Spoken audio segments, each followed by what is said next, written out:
Hi, I'm Peter Millett. 100 years ago, a brigade of soldiers travelled from New Zealand and were based in Staffordshire, West Midlands. During their time there, they struck up an incredible friendship with a local dog called Frida. This friendship inspired me to write a story.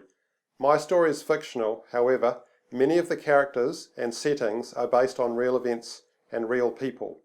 I dedicate this story to all of the library staff and users of the libraries in Staffordshire in the United Kingdom.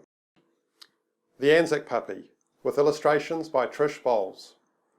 In the middle of the night, in the middle of winter, in the middle of a war, a puppy was born. A softly spoken girl called Lucy gently stroked the newborn puppy's shimmering coat. "I think I'll call you Frida," she whispered.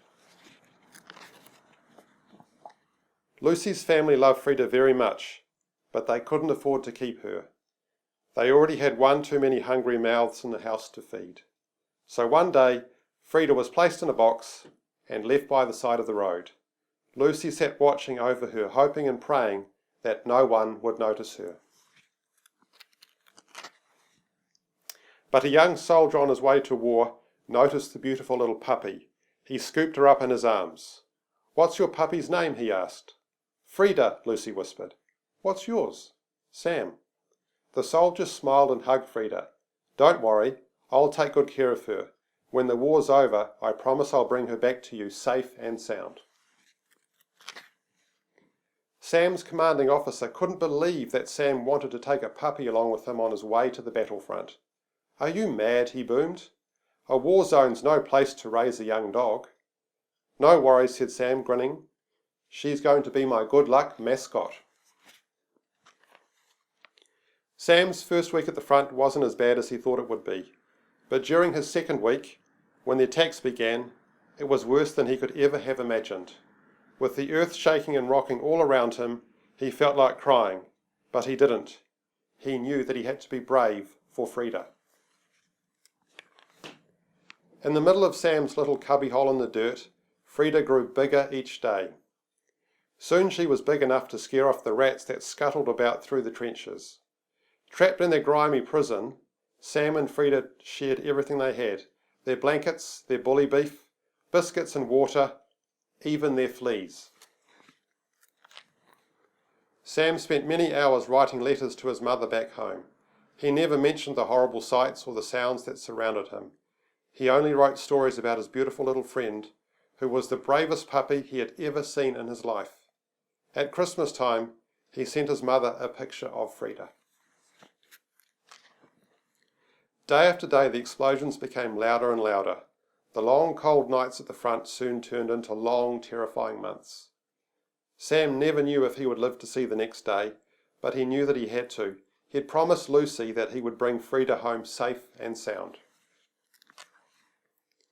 Soon, Sam began to wonder if it was only Frida's luck that was keeping him alive. His friends prayed her luck would somehow protect them too. Every day, Sam lost more and more of his friends at the Western Front, friends he had grown up with, and friends he had played sports with at school. These were friends he would never see again. Soon, Frida was the only friend Sam had left in the world. As the months slowly turned into years, Sam became more and more upset by the fighting. He was sick of the endless explosions. He was sick of the crying. He just wanted to go home. Then, one day, the roaring guns fell silent.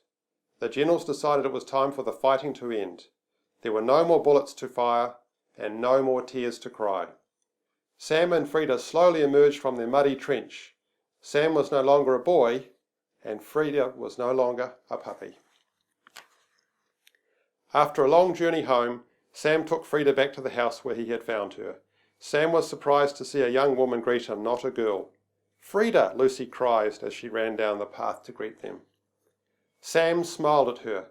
"I told you I'd bring her back safe and sound." He hugged the dog and placed his medal around her neck. "Thank you, girl," he whispered. "I couldn't have survived the war without you." During the months that followed, Sam came back to visit Frida and Lucy. Then, during one of his visits, something very special happened. Sam and Lucy got married. 1 year later, in the middle of the night, in the middle of the winter, in the middle of Sam's farm, a beautiful little baby was born. Her name was Frida. Thank you for watching my video.